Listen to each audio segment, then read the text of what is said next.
Buenas tardes. Comenzamos con el biólogo Jorge Alcántara Delgado. Es biólogo microbiólogo egresado de la Universidad Nacional de Trujillo, con estudios y un diplomado para la implementación de sistemas de gestión de la calidad. Especialista en recursos genéticos y coordinador técnico del componente Regulación de la Seguridad de la Biotecnología Agraria del Instituto Nacional de Innovación Agraria. Es miembro técnico del Grupo Técnico de Bioseguridad de la Comisión Nacional de Diversidad Biológica del Ministerio del Ambiente. Representante designado por el Ministerio de Agricultura como titular ante la Comisión Multisectorial de Asesoramiento bajo el marco de la Ley número 26811, ley que establece la moratoria al ingreso y producción de organismos vivos modificados al territorio nacional por un periodo de 10 años. Con experiencia en la utilización de herramientas biotecnológicas para la caracterización molecular y conservación in vitro de recursos fitogenéticos, con capacitación en diversos países en donde tienen implementados y operativos marcos nacionales de bioseguridad, focalizados a análisis riesgosos y detención de organismos vivos modificados, entre otros. Luego continuamos con la reseña curricular del doctor Jesús Tirado Estrada. Tiene una experiencia profesional en 28 años como fiscal desde su ingreso en 1985. Desempeño profesional en las fiscalías de Huelva, Sevilla, Secretaría Técnica y la Unidad de Apoyo de la Fiscalía General del Estado, Fiscalía Tribunal Superior de Justicia de Madrid y actualmente en la Fiscalía ante el Tribunal Constitucional. Ha participado en el International Visitor Leadership Programs del Departamento de Estados Unidos.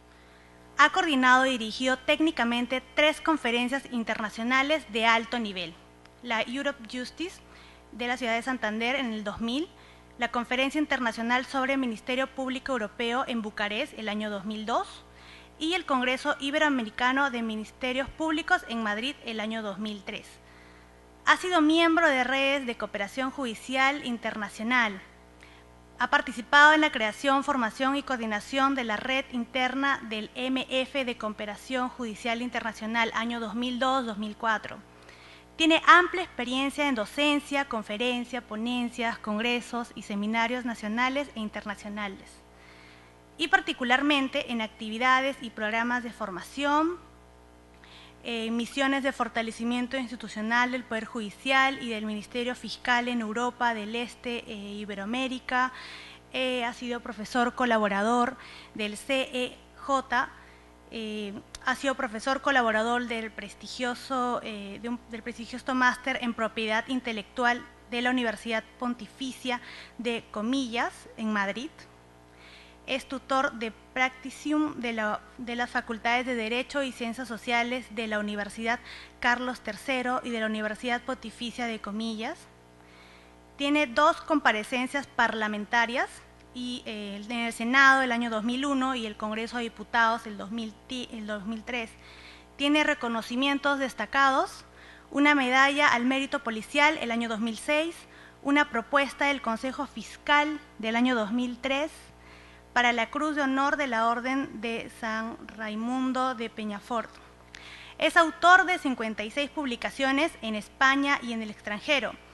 Y en la actividad relacionada con la materia intelectual e industrial, el fiscal en mención tiene una reseña en especialización en materia de propiedad intelectual e industrial, desarrollando diferentes actividades relacionadas con el mismo tema, tanto a nivel nacional como internacional. A nivel, en España, que es su ciudad de origen, fue miembro fundador del Grupo de Trabajo de Constitución de la Comisión Nacional Antipiratería, en la que vino participando durante los ejercicios 1998 y 1999, en la que destacó particularmente por su apoyo con aportación de soluciones a la problemática expuesta por los representantes policiales en relación con el ejercicio de sus intervenciones, en la persecución de los fenómenos delictivos relativos a la propiedad intelectual e industrial. Propugnó e intervino decisivamente en la modificación del artículo 282 de la Ley de Enjuiciamiento Criminal, que se operó en la Ley 38 del año 2002, del 24 de octubre, para posibilitar la realización de primeras diligencias de prevención y aseguramiento en los delitos relativos a la propiedad intelectual e industrial, con objeto de minorar las dificultades para la validez de las actuaciones policiales en ausencia de denuncia inicial cuando estos delitos no eran perseguibles de oficio. Fue llamado en su calidad de experto cualificado en la materia a comparecencias en el Congreso de los Diputados del 12 de mayo de 2003 ante la Subcomisión para el Estudio de Medidas contra la Piratería en Bienes y Derechos Protegidos por la Propiedad Intelectual. Ha venido así desarrollando una permanente labor de formación en materia de delitos contra la propiedad intelectual e industrial, dirigida a jueces, magistrados, fiscales, secretarios judiciales, abogados, fuerzas y cuerpos de seguridad del Estado, en la que habría de destacarse su actividad de dirección de cursos, impartición de conferencias e intervención en seminarios, así como de publicaciones de trabajo en la materia. Así, cabría subrayar entre ellas las siguientes: dirección de cursos de formación, director de los 4 cursos sobre protección penal de la propiedad intelectual, tipología delictiva y problemas prácticos, primera, segunda, tercera y cuarta ediciones, organizados por el Centro de Estudios Jurídicos de la Administración de Justicia y la Fiscalía General del Estado, y celebrados en Madrid durante los días 2 y 3 de junio. Asimismo, ha impartido conferencias en encuentros jurídicos y policiales, como los delitos relativos a la propiedad intelectual, análisis de los artículos 270 a 272 del Código Penal, ilícito civil e ilícito penal en los delitos relativos a la propiedad intelectual e industrial, problemática práctica en torno a la responsabilidad civil, así como los delitos relativos a la propiedad intelectual e industrial, aspectos procesales de la investigación y encauzamiento de la delincuencia económica e informática, aspectos legales y jurisprudenciales en los delitos informáticos, la actuación del Ministerio Fiscal en los delitos contra la propiedad intelectual, aspectos legales y jurisprudenciales relativos a la infracción de derechos de propiedad intelectual e industrial, mención específica a la problemática derivada del uso de redes telemáticas. Bueno, a nivel internacional tiene una amplia experiencia, pero bueno, sin más preámbulos le damos inicio a la conferencia con un fuerte aplauso. Empezamos con el señor biólogo Jorge Alcántara. Adelante, no sé si prefiere acá en la mesa o en el estrado, donde guste. Muchas gracias, buenas tardes a todos. Sí, esto es... Okay. Buenas tardes, gracias doctor Binatea por la invitación y gracias a todos ustedes por estar presentes en esta presentación. Yo soy Jorge Alcántara, coordinador técnico del componente Regulación de la Seguridad en la Biotecnología Agraria del INIA, del Ministerio de Agricultura. Y mi función básicamente está dirigida a implementar los marcos legales relacionados con la regulación de organismos biomodificados o transgénicos a nivel nacional, tomando como base las referencias internacionales de la cual el país o el Perú es parte. La presentación la voy a dividir en 2 escenarios, un escenario dirigido a mi función, la regulación en transgénicos, y un segundo escenario dirigido a la regulación para el acceso a recursos genéticos, que es también parte de la solicitud dada por el doctor Binatea para transmitirles a ustedes. No soy muy especialista en el segundo escenario, es decir, en la regulación para el acceso, pero voy a transmitirle la información que me dejó el ingeniero Cigüeñas, él actualmente está fuera del país, para poder dárselas a ustedes. Espero poder llegar en el segundo escenario de una manera adecuada hacia ustedes. Y si no es así, solicito se me disculpe por ello. Básicamente, los temas que voy a tratar en el primer escenario están dados ahí, unas definiciones básicas, que es agricultura y biotecnología, que son organismos biomodificados o transgénicos, el estado actual en el mundo de los cultivos genéticamente modificados, algunos avances en los mecanismos de regulación y algunos comentarios finales. La biotecnología moderna, seguro que han escuchado mucho de ella, es básicamente la aplicación de técnicas relacionadas al uso de la tecnología del ADN recombinante. El ADN es el ácido desoxirribonucleico que está presente en todas nuestras células y que es la fuente hereditaria de nuestras expresiones fenotípicas y genotípicas. Y básicamente la biotecnología moderna utiliza este ADN con el fin pues, de aislar genes que son parte de ellos, identificarlos y transferirlos a organismos receptores para obtener nuevos productos y servicios.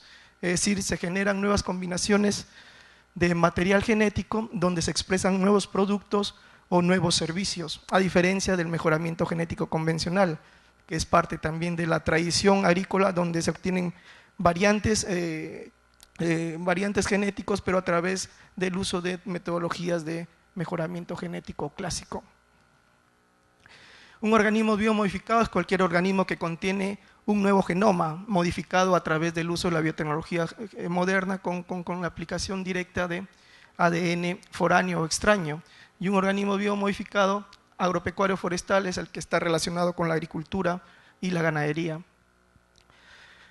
Paralelamente al desarrollo de esta tecnología se crearon mecanismos que controlen o regulen su uso con el fin de evitar posibles riesgos asociados a la salud humana, animal, posibles efectos adversos que pudiesen ser generados frente a la biodiversidad y el medio ambiente. Estos mecanismos o procedimientos están enmarcados dentro de lo que se denomina bioseguridad, que básicamente son los procedimientos, son los mecanismos, son las estrategias que se definen y se implementan justamente para evitar cualquier posibilidad de daño que fuese generado por la aplicación de la biotecnología moderna o del uso de la ingeniería genética. La agricultura más o menos se dice que tiene una data o una historia de 10.000 años. Es decir, la agricultura no es reciente, la agricultura se inició desde que el hombre utilizó parte de las plantas, parte de los animales para obtener un producto o un bien que le fuera ser útil en su alimentación. La ciencia viene evolucionando conforme pasan los años, conforme se descubren nuevas tecnologías informáticas, nuevas tecnologías genéticas, nuevas tecnologías de secuenciación que nos permiten pues de una u otra manera identificar genes y con ello pues trasladarlos a organismos receptores con el fin de obtener nuevas variantes.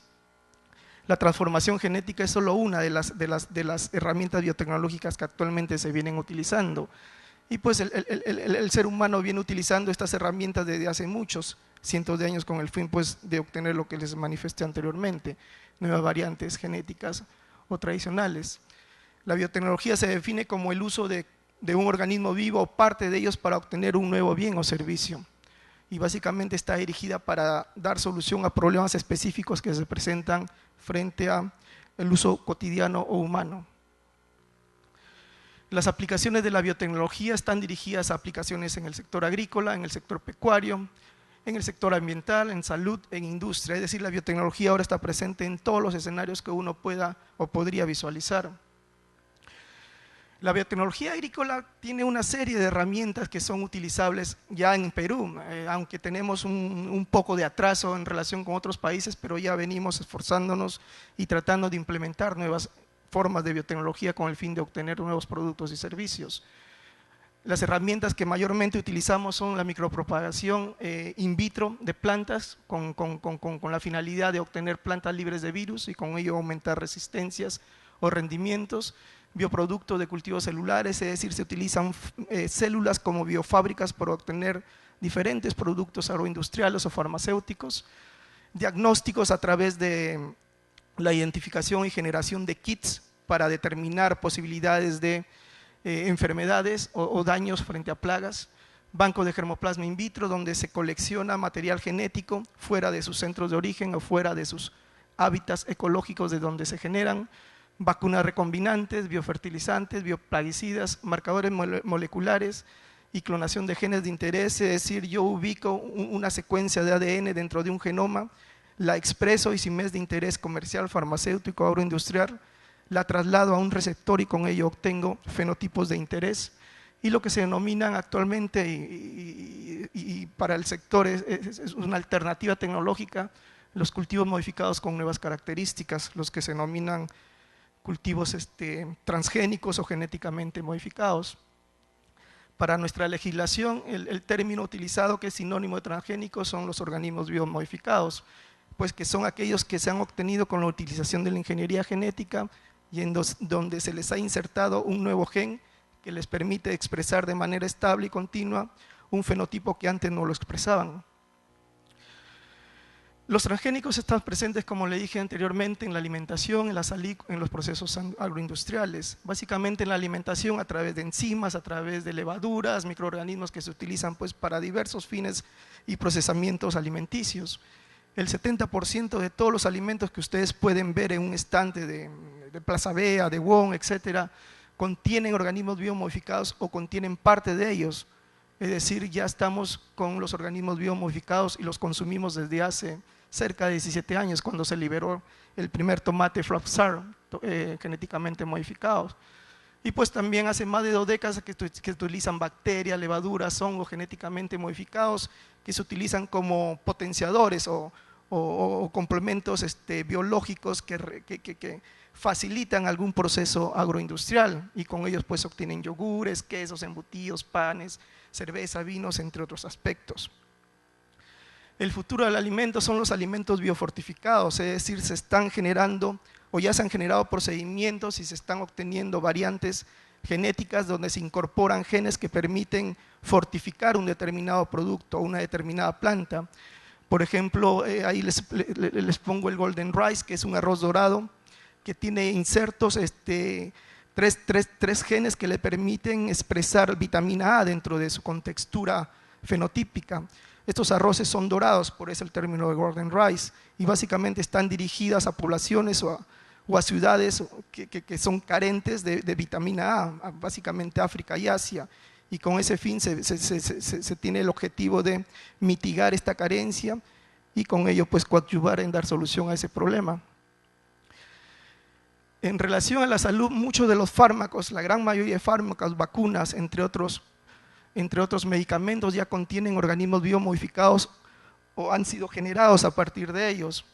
Por ejemplo, hasta hace muy poco la insulina que se utiliza para mitigar los efectos de la diabetes eran extraídos de órganos de muertos, y ello conllevaba un serio riesgo porque este tipo de sustancia acarreaba sustancias complementarias que pudiesen de una u otra manera ser dañinas para el organismo que recibía este tipo de insulina.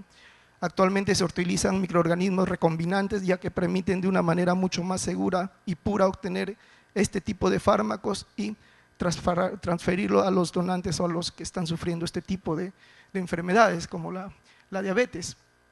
También se está trabajando mucho en la obtención de, por ejemplo, conversaba con el doctor, en Argentina las vacas transgénicas que producen hormona del crecimiento humano a través de la inserción dentro de su genoma de genes humanos. De esa manera pues se agiliza, se flexibiliza y se acortan los tiempos de obtener este tipo de fármacos o medicamentos que son muy costosos, pero que con este tipo de procedimientos o tecnologías baja de una manera sustancial los costos respectivos. En salud pues se viene una serie de productos y bienes y servicios asociados con el uso de la ingeniería genética, básicamente dirigidos a combatir enfermedades que se presentan no solo en humanos, sino también en animales y plantas. En procesos agroindustriales se está trabajando mucho en la generación y ya se tienen microorganismos que están dirigidos pues, a generar hormonas, enzimas u otro tipo de bioproductos que permiten facilitar algunos procesos de teñimiento, por ejemplo, o de desteñimiento de telas, por ejemplo, en los procesos textiles. Ustedes recuerdan quizás este famoso pantalón Stonewash, que era lavado en piedra. Actualmente se utilizan ya no este tipo de lavado, sino unas enzimas que son generadas por organismos biomodificados, microorganismos, que les permite obtener ese teñido tan especial que tienen. Entonces ya los procesos a través del uso de estas tecnologías se van facilitando y los tiempos de obtención de los bienes y servicios se van acortando. El mundo actual, o estado actual en el mundo de la presencia de cultivos genéticamente modificados es una línea ascendente. La adopción de esta tecnología a nivel mundial es impresionante. Yo quiero aclarar antes que todo que mi intervención acá no está a favor de esta tecnología ni en contra. como regulador ponemos la información de la cual disponemos y la transferimos hacia ustedes y a otro tipo de público donde también llegamos. Eso por favor que quede claro. Entonces esta tecnología tiene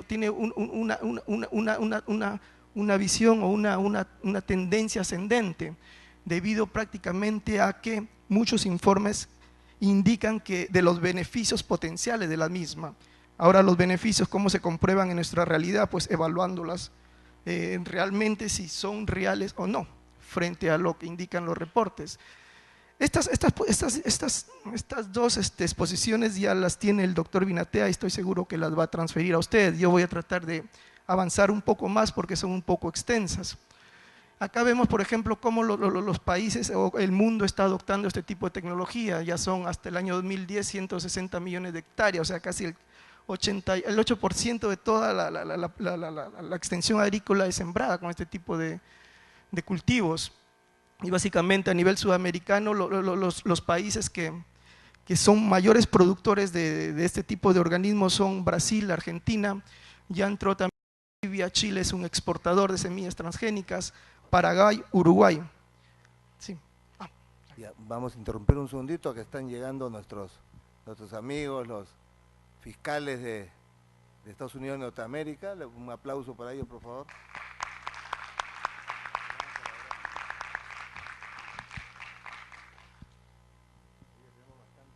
Falta un visitante más. Falta todavía un visitante más que ya los voy a presentar.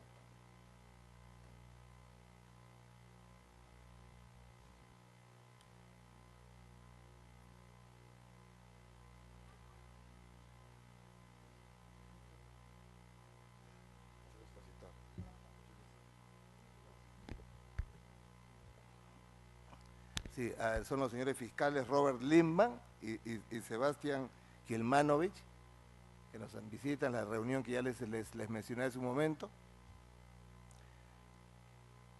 Y hagamos que se sientan a gusto. A ver, después también está presente también en la sala otro visitante también distinguido que vamos a contar con él. Y vamos a contar con él más adelante en otra exposición, que es el doctor Aurelio López Tarruela Martínez, que es profesor titular de propiedad intelectual de la Universidad de Alicante. Él actualmente está haciendo trabajos acá en Perú. Adelante. Y él organiza cursos de posgrado en la Universidad de Alicante, es profesor titular de la Universidad de Alicante. Él también más adelante nos va a deleitar, no hoy día, sino en otra oportunidad, porque él está de profesor visitante acá en Lima, y ya la próxima semana o la siguiente nos va a dar una exposición también. Bienvenido. Entonces sigamos por favor con la exposición. Gracias, doctor. Entonces, acá les ponía una gráfica, una diapositiva donde vemos cómo estos cultivos han sido adoptados por los diversos países a nivel del mundo. Y en Sudamérica, básicamente, los países que aún no adoptan esa tecnología son Ecuador, Perú y Venezuela. Perú con su moratoria, Venezuela con una moratoria constitucional y Ecuador también con una moratoria constitucional, pero que ya ha entrado a una fase de revisión por parte del señor presidente Rafael Correa. Básicamente los cultivos que se comercializan a nivel mundial son 4, soya, maíz, algodón y colza, y las características que han sido introducidas con expresiones nuevas son tolerancia a herbicidas, resistencia a insectos y características en genes apilados, es decir, tienen una mezcla tanto de tolerancia como de resistencia. Ahora voy a entrar a los marcos regulatorios en bioseguridad. Básicamente el enfoque o los escenarios son 3, el marco internacional, el nacional y el sectorial, para el sector del cual estoy representando.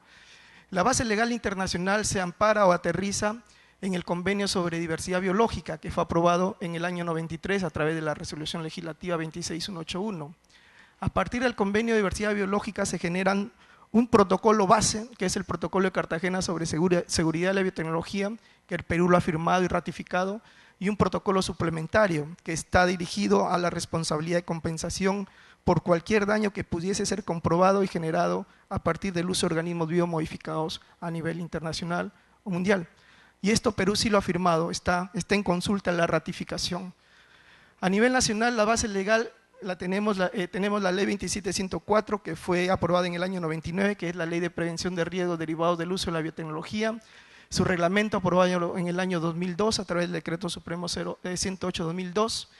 El decreto supremo 012, que aprueba la política nacional del ambiente bajo el ámbito del Ministerio del Ambiente, es una política transversal, holística.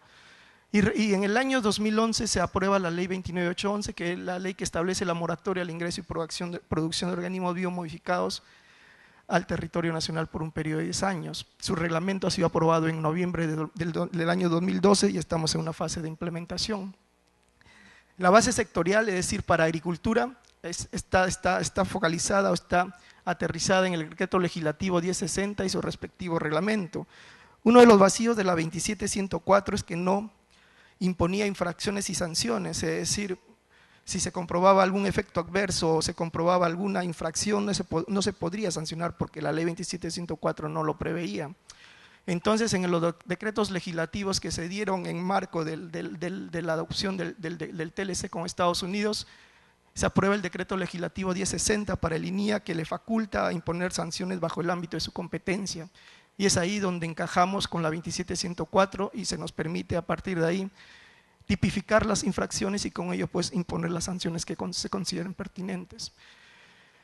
El reglamento sectorial fue aprobado en el año 2011, fue un reglamento que fue bastante criticado, no sé si recuerdan, fue con la gestión del ministro Rafael Quevedo, y el cual pues sufrió una serie de críticas debido a que, más que todo, nosotros lo decimos, desconocimiento más que otra índola.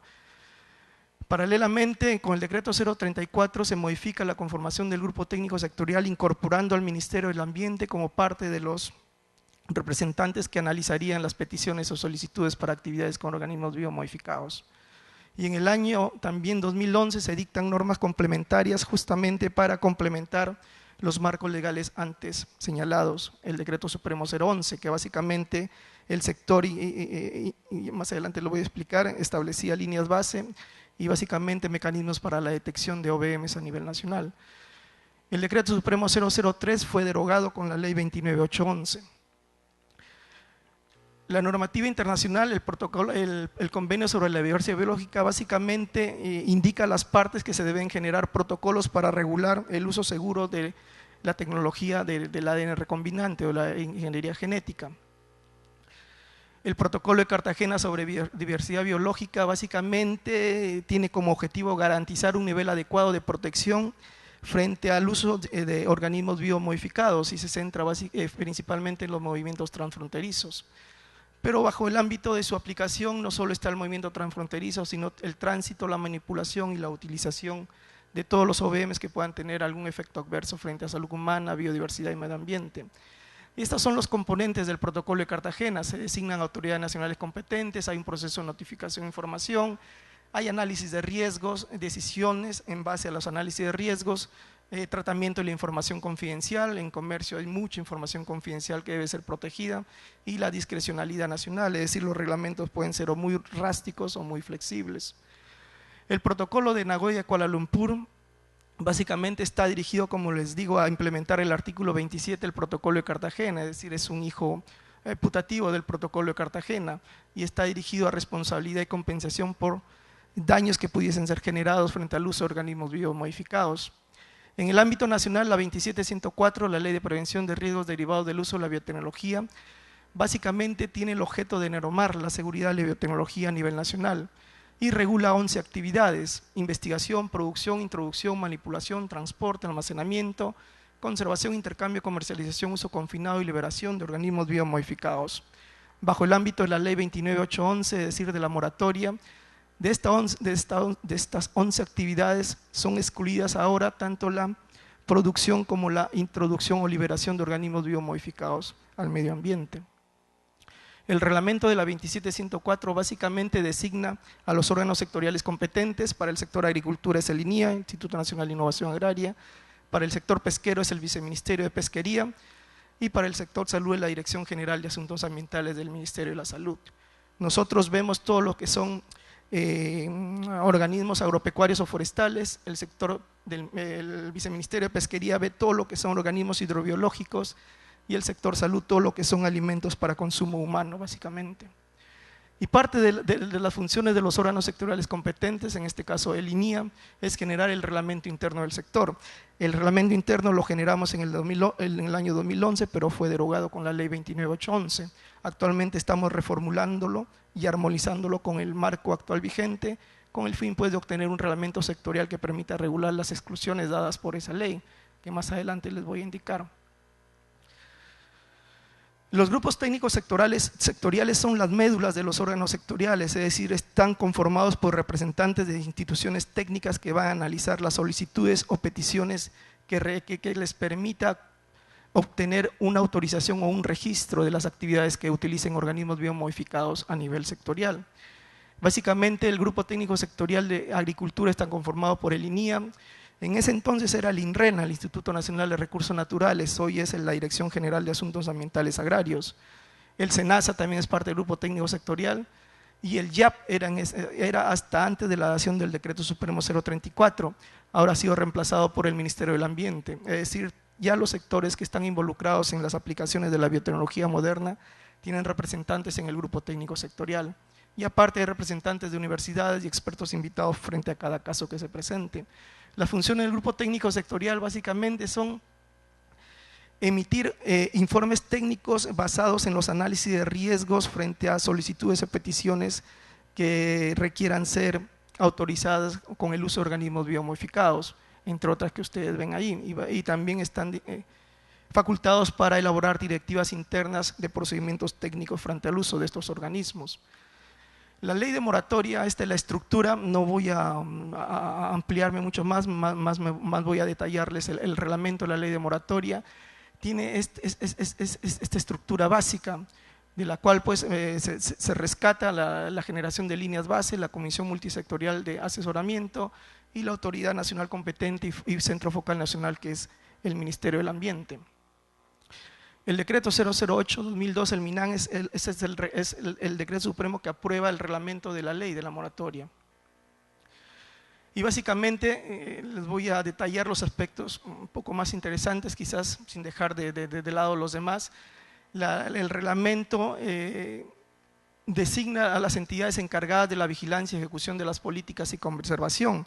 ¿Y cuáles son estas entidades? Está el Ministerio de Agricultura, el Ministerio de la Producción, la Dirección General de Asuntos Ambientales, SUNAT, Aduanas y la OEFA. Indica la promoción de la investigación, es decir, se generarán instrumentos para fortalecer los mecanismos que estimulen la investigación científica y esto lo coordina y lo está implementando el Ministerio del Ambiente con el CONCITEC, Consejo Nacional de Ciencia y Tecnología. Se crea la Comisión Multisectorial de Asesoramiento, en ella participamos representantes de 17 instituciones, hemos tenido ya 2 reuniones ordinarias, complementarias con la reunión de implementación y ya se ha generado el primer informe de implementación de la moratoria para ser elevada al Congreso de la República. Tiene también previsto implementar 2 programas y 3 proyectos especiales, un programa de conservación de los conocimientos tradicionales que está a cargo del Ministerio del Ambiente y un programa de biotecnología y desarrollo competitivo que está a cargo del Instituto Nacional de Innovación Agraria y a la vez tiene 3 proyectos especiales. Uno para fortalecer los mecanismos de bioseguridad de las instituciones que están involucradas en ella y un proyecto especial para fortalecer los mecanismos de investigación en biotecnología moderna. Está también enmarcada las líneas, es decir, tomar una foto de lo que tenemos. Nosotros somos centros de origen y de biodiversidad de muchas especies y básicamente las fotos o las líneas bases que se van a generar están dirigidas a maíz y algodón, que son los cultivos que están relacionados a las contrapartes transgénicas que ingresarían al país, pero de acá a 8 o 9 años. El control de los OVMs básicamente se dará en los puntos de ingreso del país y estará siendo implementado por el Ministerio del Ambiente, SUNAT, Aduanas, el Servicio Nacional de Sanidad Agraria y la OEFA. Bajo este punto del control de los OVM se han dado 2 resoluciones ministeriales que son prepublicaciones de los procedimientos para el control de mercancías restringidas, la 156, y un par de guías para el muestreo de semillas importadas y detección cualitativa de OVMs, la 163. Nosotros en estas dos resoluciones ministeriales hemos hecho llegar al ambiente observaciones técnicas. Tenemos algunas confusiones en cómo Inminan estaría implementando este tipo de procedimientos, básicamente en lo que se refiere a la detección cualitativa. Bueno, es un término un poco técnico, pero ellos van a utilizar tiras reactivas. Las tiras reactivas son kits anticuerpo antígeno cualitativos, es como esas tiras que se utilizan para diagnosticar embarazos. La mujer introduce la tira en una muestra de orina y ve si hay 2 rayitas, embarazada o posible embarazo, y eso lo comprueba luego con una muestra de sangre. Lo mismo acá, de un lote de importación de semillas, el MINAN o la OEFA o SENASA va a obtener una muestra, va a hacer un machacado y va a introducir una tira reactiva específica para un determinado evento transgénico. Y si es positivo, pues todo ese lote podría ser rechazado y la compañía importadora pudiera sufrir una sanción que bordea los 10.000 UITs, o sea, son sanciones bastante drásticas. Y eso está conllevando a que algunas compañías importadoras de semillas convencionales estén paralizando algunas importaciones debido a que estas tiras no son tan seguras, las incertidumbres son bastante elevadas y los riesgos de falsos positivos están asociados a las mismas. Entonces las importadoras, con el fin de evitar cualquier sanción no deseada, tenemos ya un comunicado de una importadora oficial que ya ha paralizado la importación de semillas de maíz, y eso pudiera estar asociado frente a un escenario hipotético de una posibilidad de desabastecimiento de semillas de maíz. Nosotros dependemos lamentablemente de las semillas de maíz. Como le digo, importamos cerca del 60% de grano de maíz y cerca del 90% de soya. Entonces, si se nos limita o se nos corta esta disponibilidad de semillas de maíz, pues nuestra dependencia va a aumentar. Y ustedes saben cómo la vulnerabilidad de comercio exterior varía en cuanto a la disponibilidad de grano de semillas asociadas a la seguridad alimentaria, básicamente. E indica la implementación de laboratorios acreditados a través de normas ISO 17025. Esta implementación de acreditación es sumamente cara, pero en fin, han emitido una resolución ministerial en el cual pues se dan los lineamientos para la acreditación de los laboratorios. Y la acreditación de laboratorios está focalizado a tipo de procedimiento y a tipo de tecnología que uno va a utilizar. Y uno de los aspectos importantes está dirigido a las infracciones y sanciones a través de la OEFA, es el organismo evaluador y fiscalizador ambiental. Y ya se ha dado un proyecto de decreto supremo donde se tipifican las infracciones y escala de multas y sanciones. Y como le decía acá, el riesgo es que al utilizar, y estos son escenarios hipotéticos, tiras reactivas y de un positivo, una compañía importadora puede subir una sanción bastante drástica. La normativa sectorial, básicamente el reglamento de bioseguridad pues nos permitía regular todas las actividades con organismos biomodificados y sus productos derivados, asociados a implementar áreas donde pudiera existir la presencia de hotspot, lo que denominamos presencia de elevada diversidad genética, donde nos pudiera permitir el registro y el control de semillas transgénicas, lo que ya se viene implementando ahora, pero de otra manera, donde se aplicaban estándares y condiciones de bioseguridad para las acciones de investigación y donde pues se verificaba una posible no desviación de uso, es decir, yo importo grano para alimento, pero lo utilizo como semilla, ocasionando un riesgo para el agricultor o para el consumidor final. Este decreto 003 que les mencionaba fue derogado, pero básicamente estamos utilizando la misma estructura a excepción de las dos actividades que están moradas, es decir, la liberación intencional al ambiente o el ingreso de semillas. Esta es la estructura del reglamento que venimos trabajando, aún con el grupo técnico sectorial, esperamos terminarlo a finales de año, siendo muy optimistas, y esperamos pues que con ello podamos cumplir las exclusiones dadas por la ley 29811. Las exclusiones de la ley de moratoria son 3, excluye actividades con organismos biomodificados para investigación, excluye actividades de importación de commodities que estén compuestos en su totalidad por organismos biomodificados o contengan parte de ellos, y excluyen productos fármacos.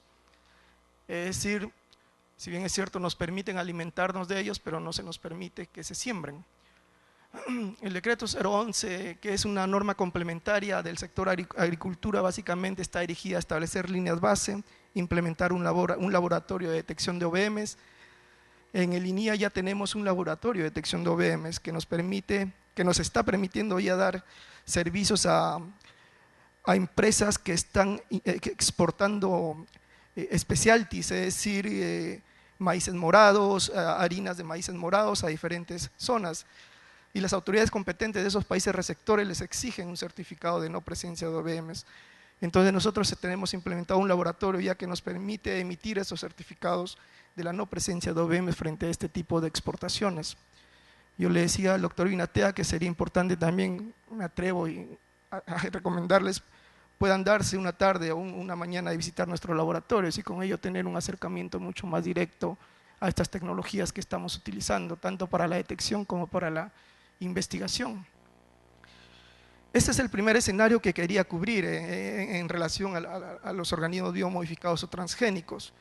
Como les digo, estas presentaciones quedan y esta es una presentación un poco más consistente, un poco más llena de palabras, pero en fin voy a tratar de darles los puntos más críticos en relación a la legislación nacional sobre acceso a los recursos genéticos. En una introducción, el Perú es un país megabiodiverso y como tal, pues, su megabiodiversidad, los conocimientos tradicionales asociados a ella o los conocimientos intangibles están siendo protegidos ahora a través de muchos mecanismos legales, tanto nacionales como internacionales. Desde el año 2001 al año 2005, el INIA realizó y ejecutó un proyecto de conservación in situ, es decir, hizo un monitoreo muy rápido de la biodiversidad presente en todas nuestras regiones biodiversas y con ello pues se obtuvieron registros tanto in situ como ex situ. Alguna definición es un acceso, es una variedad de planta o animal o de microorganismo que es obtenido y del cual se obtiene un beneficio tanto en su uso como en su aplicación. Un banco de germoplasma es una infraestructura física que conserva o mantiene colecciones de material genético que es utilizado para los programas de mejora. Un recurso biológico es un recurso que contiene recursos genéticos y un recurso genético es un recurso que puede ser utilizado potencialmente para obtener un determinado valor frente al uso del mismo. En INIA nosotros tenemos un Banco Nacional de Germoplasma que alberga 37 colecciones y cerca de 17.000 accesiones. En sus 3 estaciones experimentales el INIA conserva estas colecciones tanto en costa, sierra y selva. Esto pues, y como le decía anteriormente, suscitó toda una serie de procedimientos legales que están dirigidos a proteger estos recursos genéticos. Antes de la década de los 80 los recursos eran de libre acceso, pero debido a una serie de planteamientos políticos y técnicos se creyó conveniente establecer mecanismos para protegerlo. Y es así que en el año 96 la Comunidad Andina de Naciones aprueba la decisión 391, que es el régimen común sobre acceso a los recursos genéticos, y regula los mismos. A través del Decreto Supremo 003 se genera el reglamento para el acceso a los recursos genéticos a nivel nacional. Estas son las normas asociadas al acceso a los recursos genéticos. Y básicamente el MINAN es la autoridad normativa en materia de acceso a los recursos genéticos y a la vez existen 3 órganos competentes para su regulación: el Ministerio de Agricultura, la Dirección General de Flora y Fauna Silvestre, para silvestres, el INIA para domesticados y el Ministerio de la Producción, el Viceministerio de Pesquería para hidrobiológicos. Básicamente la estructura de un acceso a recursos genéticos está enfocado en un contrato de acceso que tiene una serie de requisitos y de los cuales el accesatario debe cumplir. Se complementa también con contratos accesorios y básicamente con un contrato de acceso marco. Es decir, la estructura para acceder a un recurso genético está justamente basado en estos contratos marco, accesorio y el contrato de acceso. El INIA ya viene trabajando un acuerdo de transferencia de material genético que permite a los investigadores, a los centros de investigación acceder a recursos genéticos netamente para investigación, es el más flexibilizado, facilitado. Los objetivos y funciones del Instituto Nacional para este caso es básicamente regular el acceso a los recursos genéticos y tiene una serie de funciones. Las actividades pues son la evaluación de los aspectos técnicos de una solicitud, la evaluación de los mismos frente a una determinada actividad de investigación o comercialización, entre otros aspectos. La Subdirección de Recursos Genéticos y Biotecnología viene implementando estos marcos legales a través de un componente de regulación para el acceso de recursos genéticos. Es así que ya se han otorgado algunas autorizaciones para acceder a este tipo de recursos. Se ha autorizado las colectas de ají, se ha autorizado las colectas de tomate, se están evaluando y analizando 2 pedidos de la Universidad Cayetano Heredia para obtener comercialmente productos derivados de maca y de yacón. Se viene trabajando solicitudes de acceso para un tipo de frutal de selva que es la cocona, y se está trabajando una aplicación comercial para el caso de maca fermentada para una compañía que está trabajando con empresas japonesas. También se han dado autorizaciones provisionales para investigación al Centro Internacional de la Papa para que acceda a microorganismos asociados con rizósferas agrícolas en diversas plantas de papa y camote. Estos son algunos formatos que se vienen implementando, los formatos de contrato marco, contrato accesorio. Es decir, se ha venido trabajando mucho este tema porque es sui generis, no antes se contaba con ello, ahora se ha tenido que implementarlo de una manera asociada a nuestra realidad. Se vienen evaluando aspectos técnicos relacionados al acuerdo de transferencia material netamente para investigación.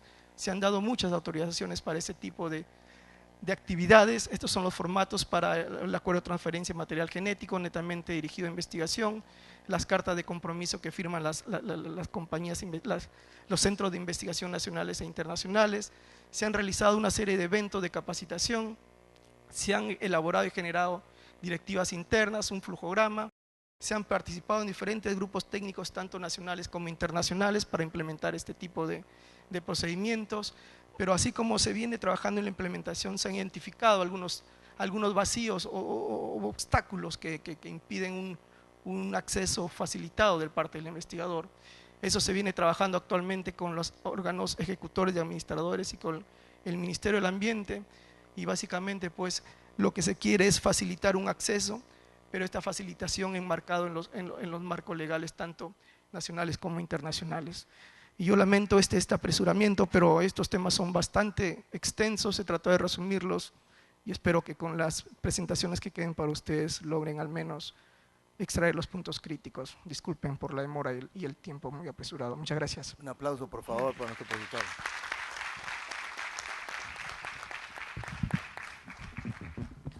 Bueno, a continuación vamos a escuchar la exposición del doctor Jesús Tirado, fiscal del Tribunal Español del Tribunal Constitucional. Es la intervención penal y protección de la propiedad intelectual. Un aplauso, por favor, para nuestro expositor.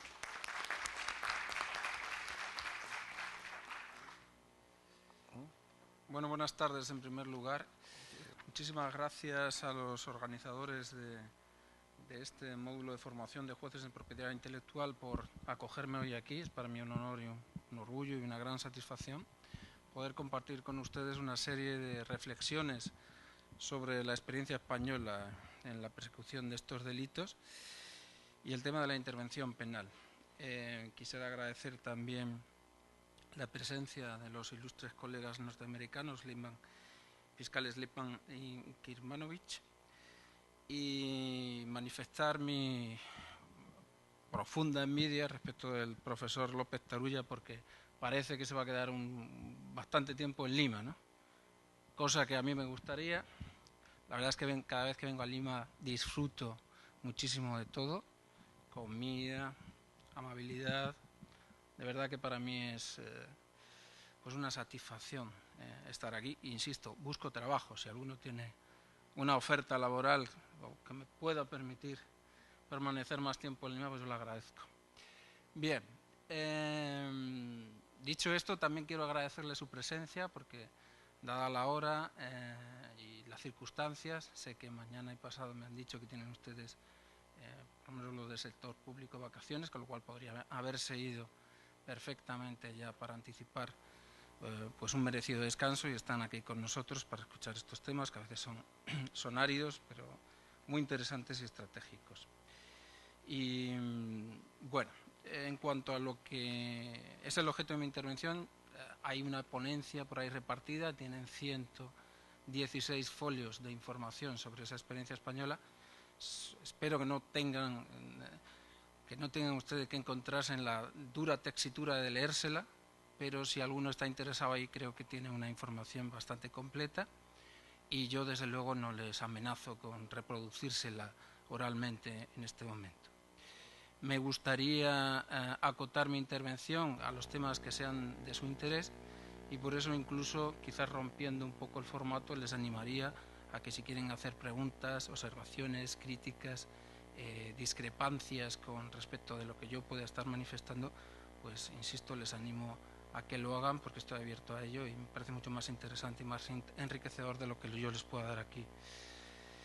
Pero bueno, obligado a dar una especie de pequeña sinopsis, les diría, para empezar, que lo primero que debemos plantearnos los operadores del sector justicia es si hace falta una intervención penal en este tipo de infracciones o vulneraciones a la propiedad intelectual. Y esta pregunta la lanzaría al foro ni siquiera, no de una manera retórica, sino que me gustaría provocarles a que me levantaran las manos los que consideren que la intervención penal no es ajustada, o no es necesaria, o no es imprescindible. Porque evidentemente cualquier intervención penal tiene que reunir esos requisitos de intervención mínima del derecho penal, ¿no? Que si hay otros medios más eficaces, por vía civil, por vía administrativa, para acometer un fenómeno, deben ser ellos preferidos a lo que es la intervención del proceso penal, de los operadores penales, en cuanto que los sacrificios o los derechos e intereses que están en juego podrían verse seriamente afectados. ¿Creen ustedes que hace falta la intervención penal en este tipo de vulneraciones? El silencio suele ser tomado como asentimiento, en cuyo caso yo no tendría que seguir hablando. Pero por si acaso alguno no habla, pero piensa que no hace falta la intervención. Si me permite, ya que usted invitaba a todos los escuchas, y aquí soy alumno suyo también. Efectivamente, aquí en el Perú el Ministerio Público ha venido rechazando varias denuncias penales, por ejemplo, interpuestas por las sociedades de gestión colectiva, en lo que es utilización de obras en locales permanentes, en música, considerando que pese a ser un delito, ¿no? Tipificado en el Código Penal, que es la comunicación pública no autorizada, diciendo que debe presentarse ante Indecopi o en la vía civil, ¿no? Aplicando el principio de mínima ratio, ¿no? Y es un tema que aquí se está debatiendo, sí, claro. Muchísimas gracias, pues entonces sí que tengo que hablar, ¿no? La verdad es que, lógicamente, para tomar una decisión al respecto, sobre circunstancias concretas, nos tendríamos que parar a pensar en qué tipo, o frente a qué tipo de piratería, o frente a qué tipo de infracciones y vulneraciones a la propiedad intelectual nos estamos encontrando en la actualidad. Y en este aspecto a mí me gusta distinguir entre lo que es la piratería física y la piratería digital. ¿Cuáles son las coordenadas en las que se están dando los fenómenos de vulneraciones de derechos a la propiedad intelectual? Pues yo creo que desde luego en el ámbito físico nos encontramos con lo que podríamos denominar una ingente ola de piratería, que va siendo desplazada en algún momento en determinados países por las vulneraciones de tipo digital o a través de Internet, pero que aún tiene una presencia importante, por ejemplo, en situaciones, no solo en España, sino también aquí en su país. Desde luego yo la he visto en los polvos azules, la he visto en el Hueco, porque me he pasado por allí, y casi que es una realidad presente y, si no tolerada, casi tolerada. Pero ¿sabemos realmente lo que hay detrás de eso? ¿Somos conscientes de con quién estamos cooperando, incluso cuando compramos algún tipo de producto falsificado? Miren ustedes, desde luego en la Unión Europea existe una clara conciencia de que el fenómeno que está detrás de ese tipo de compras, que parecen pues inocuas, es un fenómeno que hay que atajar decisivamente desde muchas perspectivas, porque desde luego nos enfrentamos a una actividad industrializada y que está en manos o en la que se ha instalado una delincuencia organizada transnacional, generalmente toda delincuencia organizada es transnacional, e incluso organizaciones mafiosas y criminosas que antes se dedicaban al tráfico de drogas o que se siguen dedicando al tráfico de drogas o a la trata de blancas o al tráfico de trabajadores, de seres humanos, están derivando sus esfuerzos a las vulneraciones de propiedad intelectual porque, si me permiten la expresión, los palos que reciben de la policía en este ámbito, es decir, tráfico de drogas, trata de blancas o tráfico de personas, son de tal calibre que les generan grandes pérdidas. Y empieza a ser mucho más rentable dedicarse a las vulneraciones de la propiedad intelectual porque ahí, con costes irrisorios, dado a la utilización de modos industrializados en la producción de ese tipo de productos, obtienen muchísimas más ganancias y además con un coste de impunidad muy alto. De manera que la respuesta del sistema penal es tan escasa que realmente conviene invertir en vulneraciones a la propiedad intelectual para enjugar pérdidas que esas mismas organizaciones criminales tienen en otras parcelas del crimen. De manera que nos encontramos ante auténticas empresas del crimen con departamentos especializados que se dedican luego al blanqueo también, pero que utilizan redes de distribución que antes se empleaban para otro tipo de actividades delictivas. Esto no es algo que yo les pueda decir aquí y ustedes se puedan creer o no, sino que está recogido en diversos documentos que maneja la Unión Europea. En la ponencia tienen ustedes, por ejemplo, lo que expresa el Libro Verde relativo a la lucha contra la usurpación de marca y la piratería en el mercado interior, que fue presentado por la Comisión Europea el 15 de octubre del 98, o la propuesta de directiva del Parlamento Europeo y del Consejo relativa a las medidas y procedimientos destinados a garantizar el respeto de los derechos de propiedad intelectual. Les leo muy brevemente lo que subrayaba la exposición de motivos de la propuesta de directiva. Decía: la lucha contra este fenómeno tiene una importancia trascendental para la comunidad, se refiere a la Comunidad Europea. Califica estas actividades infractoras como una verdadera amenaza para el orden público por cuanto se ha demostrado que se corresponden en cierta medida a la delincuencia organizada que encuentra en estas actividades un medio poco arriesgado de reciclar y blanquear fondos procedentes de otros tráficos ilícitos, entre paréntesis armas, drogas. Asimismo, tras reflejar que se han convertido en actividades casi industriales, se destaca cómo ofrecen a los infractores perspectivas de notable provecho económico sin excesivo riesgo y constata que parecen incluso haberse convertido en actividades más atractivas que el tráfico ilícito de drogas porque pueden obtenerse elevadas ganancias potenciales sin riesgo de sanciones jurídicas importantes. Por ello, estas actividades practicadas a escala comercial resultan ser un vector y un apoyo para la delincuencia, incluido el terrorismo. Se ha detectado que determinadas células de terroristas de ideología islámica y yihadista se han dedicado a este tipo de vulneraciones para obtener fondos con los que financiar sus acciones terroristas. Y probablemente la población, el ciudadano, no se da cuenta de a lo que está contribuyendo, pero este es el fenómeno. Nos encontramos con una delincuencia organizada, grupos organizados que están dedicándose a este tipo de actividades por estas razones que hemos mencionado y que además, como toda organización criminal, en este ejercicio de este tipo de actividades se está generando un vector de crecimiento de delincuencia anexa y conexa. Estos grupos organizados se pelean por los territorios, realizan secuestros, hay homicidios, porque están peleando por la tarta importante de ganancias que se produce en este ámbito.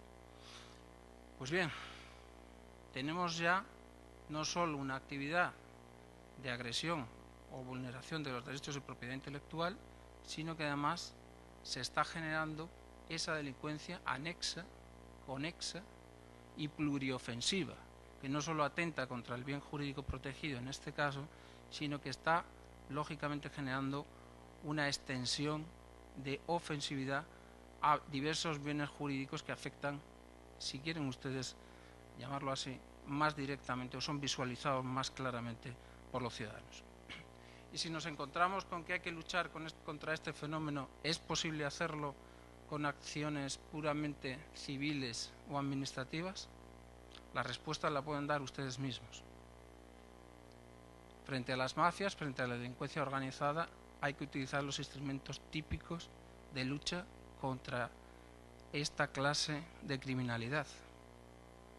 Los instrumentos que implican técnicas policiales como el agente infiltrado o la utilización de especiales técnicas de actuación policial, insisto, contra este tipo de grupos. Los beneficios que generan son tan altos que por eso pueden dedicarse a estas labores, además, insisto, con usos industrializados, porque hace falta tener, si nos paramos a pensar, por ejemplo, en las películas, en los DVDs o los CDs o DVDs, es necesario, lógicamente, tener tostadoras que vayan reproduciendo eso a nivel industrial, es necesario tener impresoras industriales para las carátulas, es necesario generar canales de distribución de todos esos productos, es necesario trasladar los productos desde donde se producen hasta donde están los consumidores, generar una red, y es necesario generar departamentos de tratamiento de las ganancias obtenidas y los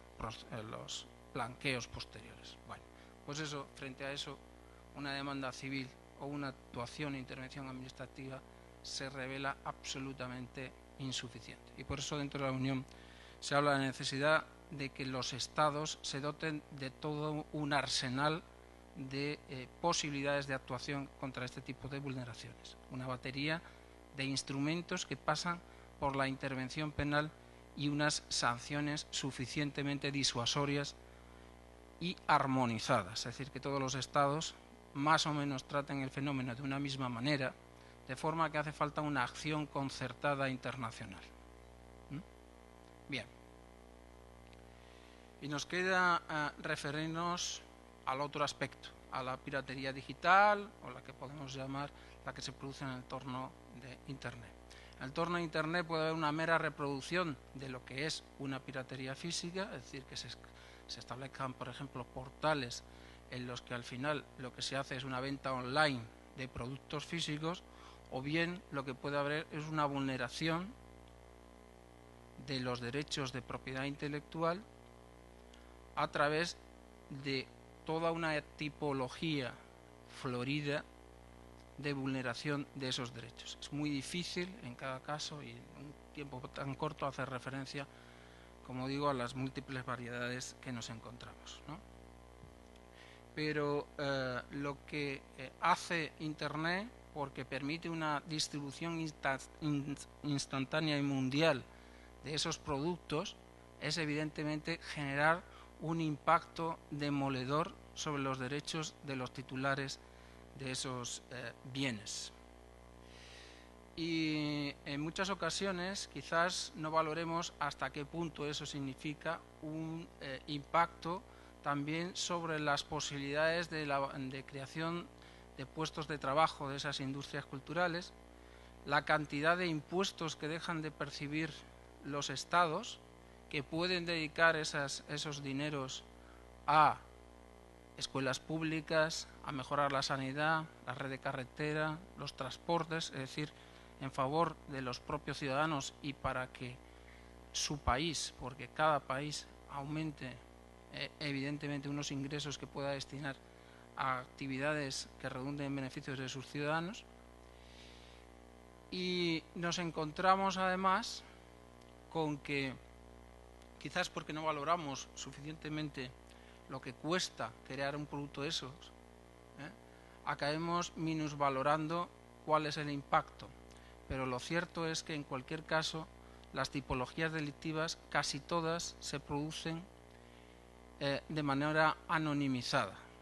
Es decir, que debido a la falta de una regulación adecuada, me atrevería a decir, del registro de los dominios en Internet, nos encontramos con que la mayoría de los registros se efectúan con datos falsos y además se ubican en países distintos de aquellos donde se acaban produciendo los efectos respecto de las obras intelectuales.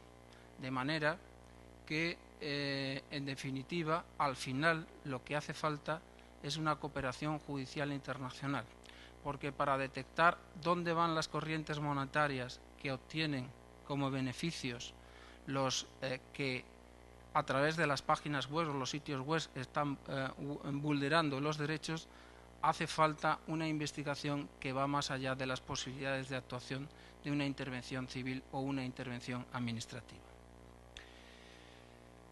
Porque normalmente el lucro se obtiene a través de los banners de publicidad, a través de micropagos, a través de obligar a los usuarios de esas obras o que quieren acceder a esas obras intelectuales a registrar sus datos si se venden esos datos, porque se comisiona a los que vulneran esos derechos para que suban a Internet determinadas obras audiovisuales y a mayor calidad, mayores accesos, mayor número de accesos, mayor retribución, porque al final hay que ir a dónde llegan los pagos que hacen las empresas que se publicitan a través de banners o de cualquier otra manera su empresa en esas páginas, y entonces es necesario de nuevo acudir a investigaciones criminales, insisto, para averiguar la auténtica titularidad de las cuentas donde llegan esa corriente monetaria, esas ganancias, y eso implica de nuevo la cooperación judicial internacional, y eso implica de nuevo comisiones rogatorias, y eso implica de nuevo una actuación que va más allá de las posibilidades de actuación de una acción civil o una acción administrativa. En Europa, para evitar en general las vulneraciones masivas de derechos de propiedad intelectual en la red, en Internet, se han intentado idear mecanismos de algún modo que podríamos denominar sustitutivos de la intervención penal, si no sustitutivos, al menos aplazadores, y por las razones que quizás dé tiempo de mencionar, y si no, a lo largo del debate entraré en ellas. Saben ustedes que ha habido una serie de iniciativas, a veces copiando algunas ideas o tomando algunas ideas de la intervención en Estados Unidos, que han establecido mecanismos en los que hay un órgano administrativo que acaba ejerciendo una función de disuasión respecto de las conductas de vulneración de esos derechos que realizan o bien los usuarios o bien los intermediarios, generalmente intermediarios en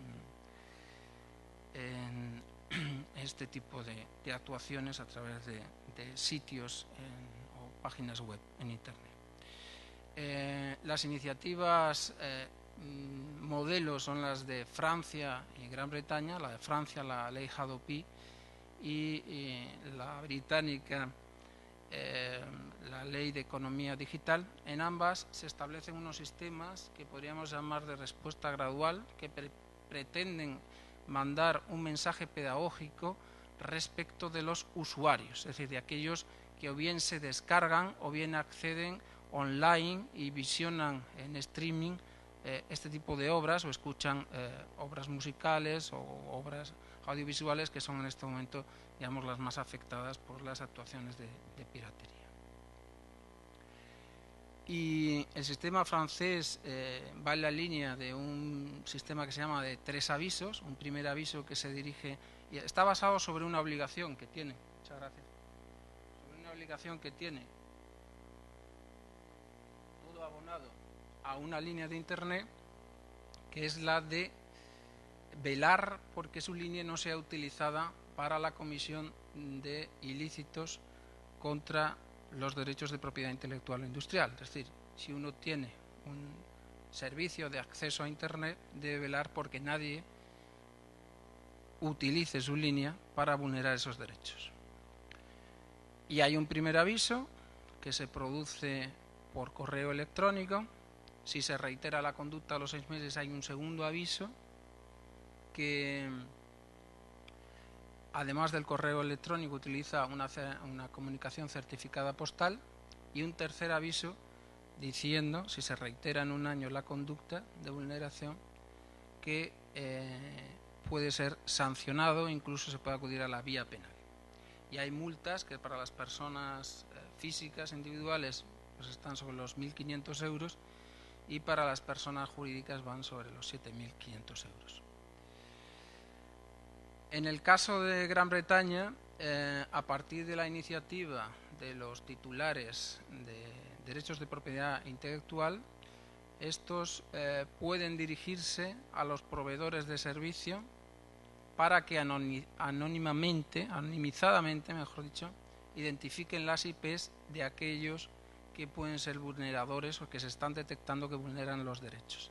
Las posibilidades son al final de imposición. Bueno, los titulares pueden acudir al juez para desanonimizar, es decir, para conocer quiénes son las personas que están tras esas IPs, pero en cualquier caso los proveedores de servicios están obligados a advertir a sus abonados que están vulnerando, después de un informe, digamos, de evidencia que se está produciendo esta vulneración, y deben adoptar determinadas medidas, bien de ralentización, bien de bloqueo o de interrupción del servicio de Internet para aquellos que están, digamos, abusando, ¿no?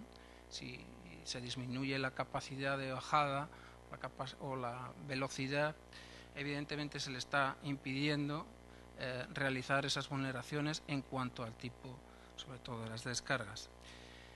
Pues bien, estas medidas, a pesar de que se iniciaron con la idea de generar un alto número de resultados, que iba a ser muy disuasorio para la población, pues no se han revelado suficientemente efectivas. El intento español va en la línea no de ir contra los usuarios, sino contra aquellos que puedan facilitar que los usuarios vulneren esos derechos, y por tanto va sobre todo contra va a generar las posibilidades de bloqueo o retirada de contenidos vulneradores favorecidos por sobre todo intermediarios o enlazadores.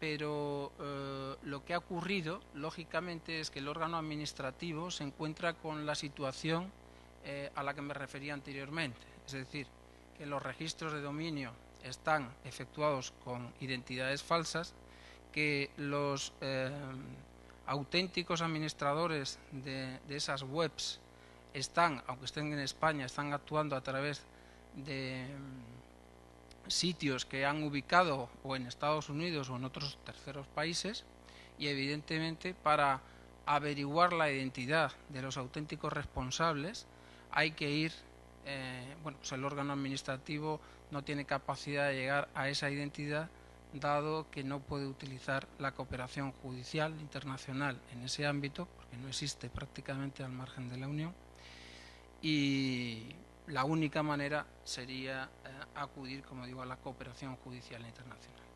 De manera que si en el entorno Internet tampoco las medidas de acción civil ni las medidas de acción administrativa funcionan, al final lo que nos queda es la necesidad de la intervención penal. Esa sería una primera conclusión al respecto. Las modalidades o tipologías de posibles vulneraciones, como digo, son extraordinariamente variadas, pero sobre la base de estas actuaciones, lo que ha sucedido en España es que existe un gran problema, sobre todo respecto de determinadas situaciones, sobre todo las que han generado los que se llaman enlazadores. Aquellos que supuestamente en sus páginas solo ofrecen enlaces y después de hacer un clic en los mismos se accede a los contenidos vulneradores de obras audiovisuales, obras musicales, etcétera, etcétera. La situación en España ha sido muy compleja y no me voy a detener en explicársela, lo tienen en la ponencia por escrito, pero básicamente, amén de una regulación que podría denominarse escasa, hemos tenido una circular generada. Una circular es un instructivo del fiscal general del Estado que dio en el año 2006, que ha servido, que contiene errores notables y que ha servido o ha sido utilizada para generar una cierta impunidad por parte de estas actividades de intermediación o enlazadores. Si ustedes tienen interés les explico por qué, pero el hecho es que ahora en la reforma en ciernes que existe de los delitos de propiedad intelectual, el punto de mira se establece en España en realidad respecto de las conductas infractoras que se producen en el visionado online, es decir, el streaming.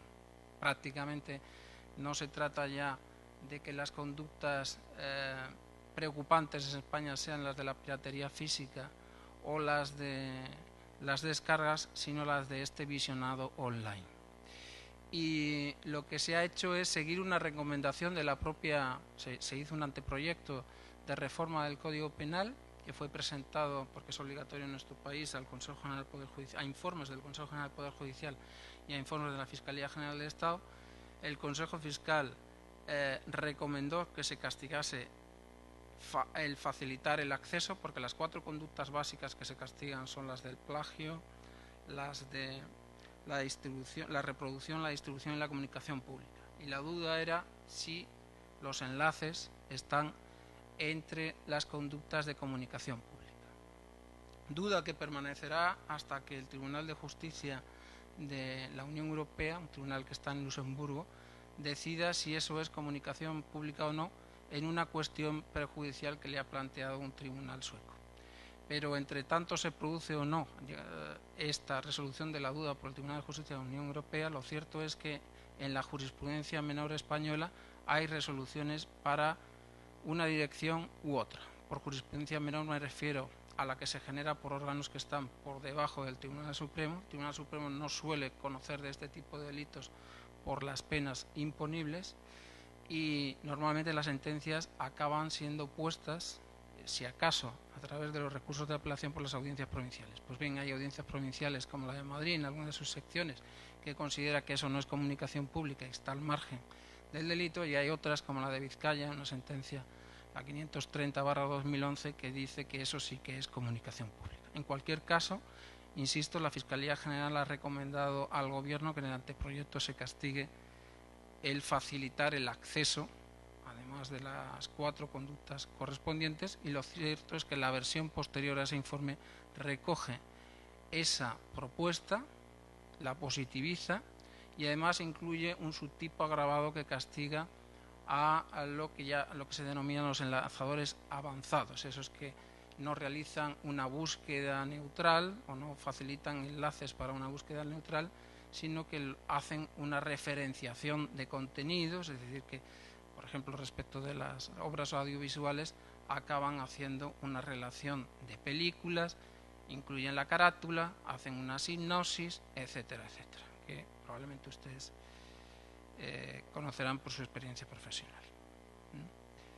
De manera que, estando pendientes de esos temas, sí que se han definido otras situaciones de tipología como claramente penales, o se han introducido en el concepto de comunicación pública por decisiones de cortes nacionales o cortes supranacionales, como la que le mencionaba anteriormente, por ejemplo, considerando comunicación pública lo que es una retransmisión por Internet del contenido de televisiones terrestres, incluso en aquellos sitios para los que esas televisiones se exponen en abierto, por ejemplo.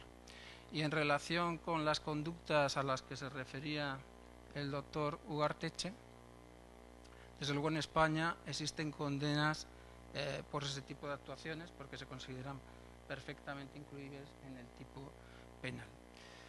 Para ser muy breve, el gran problema, que no creo que sea solo en España, es que la aplicación o la experiencia aplicativa en la normativa de los tipos penales está condicionada por una serie de factores. Y el principal factor es, desde luego, lo que podría denominarse la dependencia conceptual de estos tipos respecto de normativa extrapenal. Es decir, cuando uno analiza el contenido o la redacción de los tipos penales que se contienen en los artículos 270 y siguientes de nuestro Código Penal, lo primero que se advierte es que es imposible aplicarlos, integrarlos o interpretarlos sin acudir a una normativa que está fuera del Código Penal, porque los conceptos relativos a lo que es una reproducción, una distribución o una comunicación pública, evidentemente son conceptualmente dependientes de lo que disponen esas normas extrapenales, que además están conformadas no solo por el texto refundido de la Ley de Propiedad Intelectual, sino también por toda una normativa a nivel internacional o supranacional me refiero al ámbito de la Unión Europea, o internacional, sobre todo determinada por los denominados ADPIC, los acuerdos de derechos de propiedad intelectual relacionados con el comercio, que constituyen una de las patas del sistema de la Organización Mundial del Comercio. Y esa normativa está siendo constantemente renovada y genera una complejidad añadida para el aplicador generalista, es decir, para el fiscal o el juez que normalmente actúa en los procedimientos penales. Y esa complejidad es la que en ocasiones le hace cuestionarse la propia intervención penal, porque no queda claro, no tiene claro, y hay que decir que esto es una materia también de formación y concienciación, dónde acaban unas conductas o unos ilícitos, los ilícitos civiles, y dónde comienzan los ilícitos penales.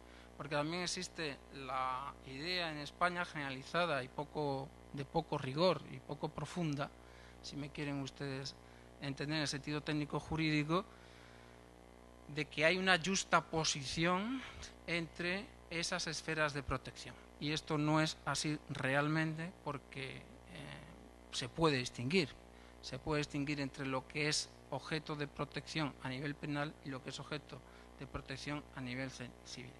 Les voy a poner un ejemplo, aunque sé que este tema puede exceder de su interés.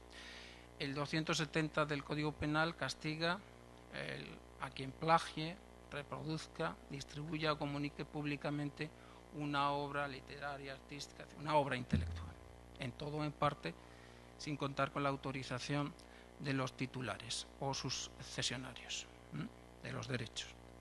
Pues bien, si uno se va a la Ley de Propiedad Intelectual española, ya se advierte que aunque pueda haber una coincidencia en el objeto material de protección, tanto a nivel civil como penal, aunque pueda haber unos sujetos pasivos que también pueden ser identificados, los titulares de los derechos de propiedad intelectual son evidentemente los perjudicados, no existe una coincidencia en cuanto a las esferas de protección penal y civil, porque dentro del contenido de los derechos de propiedad intelectual, artículo 2 de la Ley de Propiedad Intelectual, se distingue entre facultades morales o personales y facultades patrimoniales o de explotación. Y respecto de las facultades personales, de todas las que menciona la Ley de Propiedad Intelectual, como contenido de la propiedad intelectual, no están protegidas todas las facultades, y ni siquiera el plagio es algo que como un tal término haya sido utilizado en la Ley de Propiedad Intelectual, sino que tiene que ver o está relacionado con el derecho a ser reconocido como autor de la obra. Pero no se protege tampoco en el Código Penal cualquier plagio, sino solo el que se realiza con ánimo de lucro y en perjuicio de tercero. De manera que lo que se protege no es la facultad personal, sino una facultad personal en su dimensión patrimonial. Y respecto de lo que son las facultades patrimoniales, artículos 17 y siguientes de nuestra Ley de Propiedad Intelectual, tampoco existe esa coincidencia, porque en el núcleo de los verbos utilizados para describir las conductas, que son los que definen la significación jurídica del tipo y que, por tanto, hacen referencia a los comportamientos prohibidos, se habla de de reproducir y distribuir públicamente cuando las facultades patrimoniales son 4, no 3. También está la facultad de la transformación y no se castiga al que transformare. Sí que se protege como objeto material la obra intelectual o su transformación, es decir, la obra derivada, pero como objeto material. Las conductas típicas están descritas en los códigos penales con verbos, de manera que no hay una coincidencia total tampoco con las esferas de protección. Lo que pasa es que el principio de intervención mínima se utiliza en muchas ocasiones para disfrazar criterios de cierta arbitrariedad. Cierta arbitrariedad que a veces está basada en la idea que les participaba antes, es decir, a menor formación, a mayor complejidad en la materia, menor acción penal. Porque realmente el juez o el fiscal no se encuentran cómodos con una materia que no pueden deducir directamente del Código Penal. Y estos tipos, evidentemente, aunque no sean tipos en blanco, están plagados de conceptos normativos que hay que integrar y aplicar, como les decía anteriormente, con la normativa extrapenal, que además, insisto, no solo es una normativa nacional, sino que también es comunitaria e internacional. Y por otro lado, si tuviéramos que hacer referencias a las dificultades prácticas, pues ya entraríamos en los problemas. No sé cómo estoy de tiempo para acabar. Bien, pues las periciales. Las periciales son algo básico, tanto en su dimensión técnico-jurídica como en su dimensión patrimonial. La dimensión técnico-jurídica es la que te acaba diciendo o te acaba identificando los elementos del tipo, pero incluso cuando se va a realizar una operación de investigación hay que definir qué es lo que queremos, a dónde queremos llegar, porque las periciales nos van a determinar unos resultados u otros.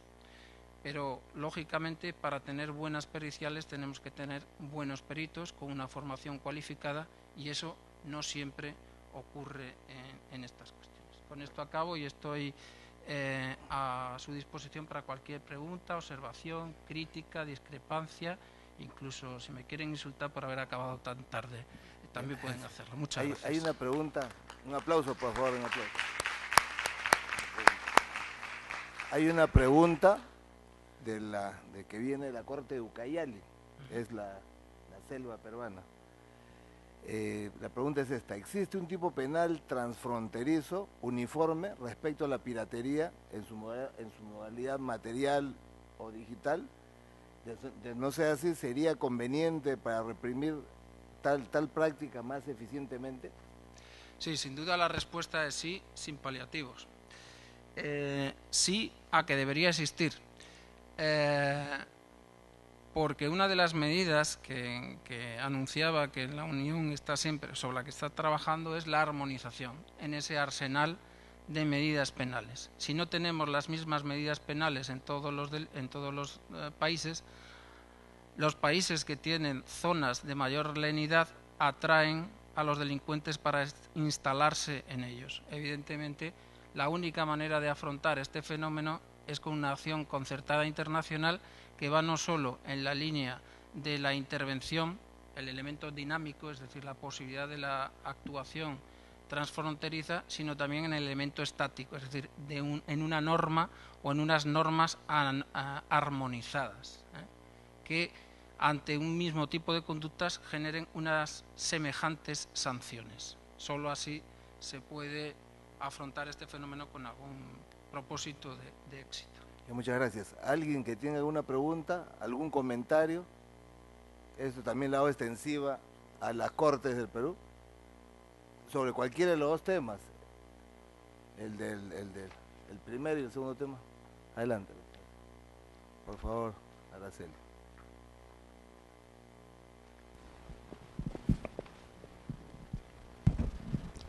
Muchas gracias. Soy el señor Gino Lera, trabajo acá en la Corte de Lima.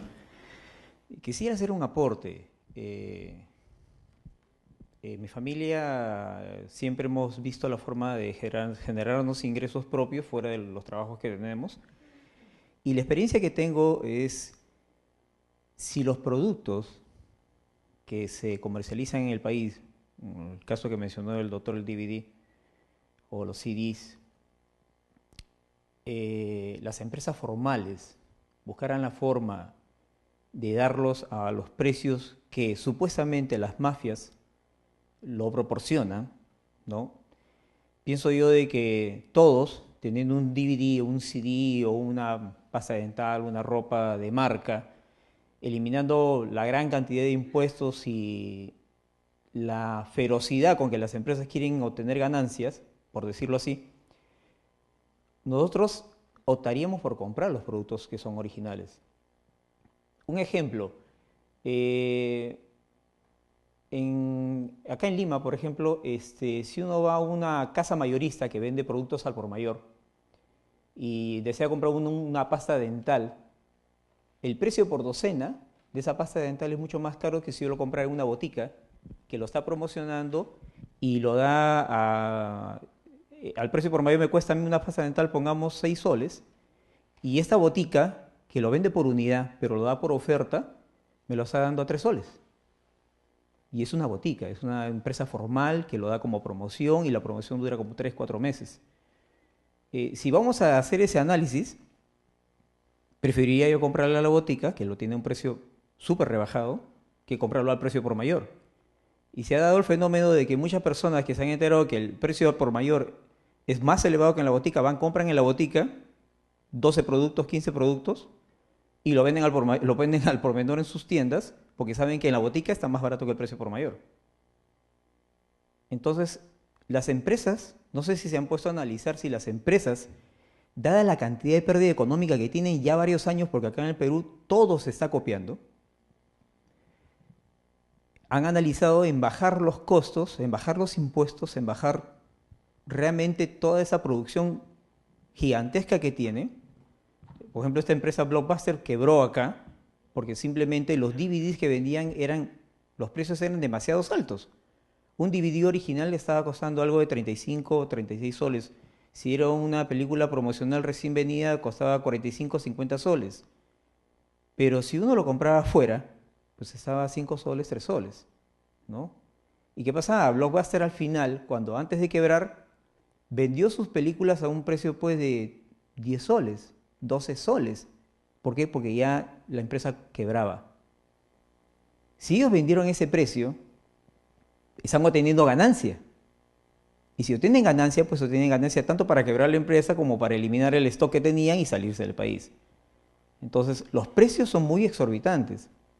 En el caso, por ejemplo, de los libros de derecho nomás, o los libros de medicina, a diferencia de Colombia, con Chile, los precios son realmente mucho más cómodos en Colombia y en Chile que acá en el Perú. Un estudiante de medicina, para que compre un libro, por ejemplo, de biología molecular, pues está costando algo, pongámosle 200, 300 soles acá. En Chile cuesta la tercera parte o la cuarta parte. ¿Por qué? Entonces, no solamente es que la empresa formal quiere vender sus productos, sino que los precios son muy elevados, demasiado elevados. Entonces, pienso yo que no solamente es una política nacional, sino debería ser una política internacional que deberían abaratar los costos, porque si las mafias ganan reproduciendo libros, un libro pues de Paulo Coelho que cuesta 25 o 30 soles en Crisol, en la calle lo venden a 10 soles, y están ganando alguna barbaridad de dinero vendiéndolo a 10 soles porque el chico que camina en la calle vendiéndole los autos lo vende a 10 soles, él lo compra a 5 y el que lo produce lo vende a 3. Entonces, si se ve la ganancia, pues están ganando al 100%, 200% cada uno. No sé si las empresas se han puesto a pensar en eso, pero realmente sería un ataque descomunal contra la mafia, porque pensemos en la época en Estados Unidos de la venta de no alcohol, no licores autorizadas, cuando el Estado dijo que se vendieran los licores libremente, pues la mafia del alcohol se derribó. Lo mismo se podría hacer acá. Muchas gracias. ¿Me permite? Sí, un comentario. Le agradezco muchísimo su intervención porque pone sobre la mesa un tema interesante para evaluar. Yo no soy una empresa y no le puedo responder, lógicamente, pero voy a intentar responder según la experiencia española. es evidente que cuando hay precios altos para determinados productos no son comprados, ¿no? Y lo que puede generar que Blockbuster se vaya es que había otras empresas que vendieran los mismos productos a menos precio, o bien que esos mismos productos se vendieran a muchísimo menos precio también en el mercado ilícito, ¿no? Bien. Experiencia española. No estoy hablando de situación en crisis, estoy hablando de la España de la bonanza, con mucho dinero en general en manos de los ciudadanos, o al menos en un nivel de vida bastante alto. Si se podía conseguir, personas con alto poder adquisitivo, si podían conseguir algo a coste cero, lo conseguían. De manera que si uno, por ejemplo, con los productos audiovisuales, las películas, las rebajaba a 5 euros, que es un precio bajísimo para una película, y alguien podía verla u obtenerla, podía comprarla en la calle por 1 euro, una copia ilegal digital que más o menos viera de forma parecida, o podía descargársela a internet por coste cero, prefería el coste cero. De manera que la bajada de precios era absolutamente inútil, porque aquello que puedes conseguir a menor precio, tiendes a conseguirlo a menor precio, aunque casi te lo regalen. Si a mí me dicen, me van a bajar el Ferrari a 10.000 euros, pero hay otro que vende Ferraris a 100 euros, yo compro el Ferrari de 100 euros, siendo que son parecidos, ¿no? O 500 euros, es decir. Pero bueno, a más, en este tipo de cosas, por el ejemplo que usted ha puesto, que es una obra audiovisual. En general, una obra audiovisual tiene un proceso de explotación. Aquel que arriesga su dinero para generar una película, que a veces tiene que hipotecar su casa o su empresa, porque cada día de rodaje le cuesta, vamos a poner, 1 millón de euros, necesita para recuperar su inversión un proceso de explotación con determinadas fases. Unos 3 meses iniciales en exposición en salas de cine, unos 6 meses después, pues igual lo necesita explotar con venta de DVDs o vendiéndolo a televisiones de pago condicionado. Luego necesita generar dentro de esa explotación que las televisiones en abierto les paguen sus derechos por echar esas películas, y eso en un periodo de 18 meses, 2 años. Pero si en el minuto 1 o incluso antes de estrenar la película en un determinado país, los usuarios ya disponen de esa película a coste cero, vía internet, todo ese proceso de posibilidad de explotación para recuperar la inversión se ha acabado. Hay que pensar, yo no sé si usted ha visto la película de Artist. No, bueno, pues una película que obtuvo un Oscar hace 2 o 3 años, no recuerdo muy bien. En esa película, usted piense, es una película que es una apuesta arriesgada porque es muda. Y hay unas actuaciones de unos actores y una banda sonora. Para la banda sonora, que es la que genera las emociones, hace falta una orquesta, un director, unas grabaciones, unos ensayos. Para la formación de cada músico de esa, no sé si tiene usted amigos, hijos, tal, que hayan estudiado música. Hay que comprarle, pues un chico que estudie violín, hay que irle comprando violines que valen 500, 1.500, 2.000 euros, en función de cómo le vaya creciendo el brazo. Hay que llevarlo todos los días al conservatorio. Hay que pagarles profesores adicionales. Si mejora, hay que mandarlo a Austria, y si no tienes tanto dinero, a Eslovaquia o algún sitio. Es decir, que eso lleva un coste, una formación y un trabajo. Para dar trabajo a ese señor músico que va a recibir un dinero y que además va a ingresar un dinero a la hacienda pública por su trabajo, etcétera, etcétera, multiplíquelo por todos los miembros de la orquesta, más el compositor, etcétera, etcétera. Todo eso cuesta muchísimo dinero. Y claro, llega alguien que coge esa misma obra, la copia, la sube, pone sus publicidades en la página correspondiente con el banner que te deriva al casino o al mundo erótico o a venta online de productos informáticos, da igual. Se está ganando todo ese dinero con cero inversión. Mientras que le ha pasado al productor, el productor que ha arriesgado, ha hipotecado su casa, ha hipotecado su empresa, que tenía una serie de técnicos de sonido, de imagen, etcétera, que tenía que pagar, con un montón de familias que vivían de eso, todos esos están en paro. Y él se ha arruinado. No puede vender sus productos a determinados precios muy baratos. Puede venderlos o puede bajarlos hasta un determinado nivel, pero por debajo de ese nivel no crea, no produce, se dedica a otras cosas y se pierde la creación cultural. Entonces tenemos que valorar también ese aspecto. Es decir, la bajada de precios, cuando son desorbitados, tiene sentido y puede obtener beneficios, pero si el coste para los usuarios de esos productos es cero, van a acudir al coste cero. Cerrarán salas de cine, etcétera, etcétera. Es curioso porque en Colombia, en una conferencia de estas, alguien dijo, pues es que lo que pasa es que en Colombia no hay suficientes cines. Yo les digo, en España hay cines, o había muchísimos cines. La gente no tenía que ir a internet a ver películas, pero había coste cero. La gente va al coste cero. Sí, doctor Diego, a ver, de la Corte de Apurímac, quieren saber información sobre jurisprudencia del Tribunal Constitucional Español. ¿Dónde podrían acceder? Si por favor les... Pues muy fácil, tribunalconstitucional.es. Marquen en Google. Tribunalconstitucional.es. Y ahí tienen un buscador donde tienen buscadores por texto libre y cualquier cosa.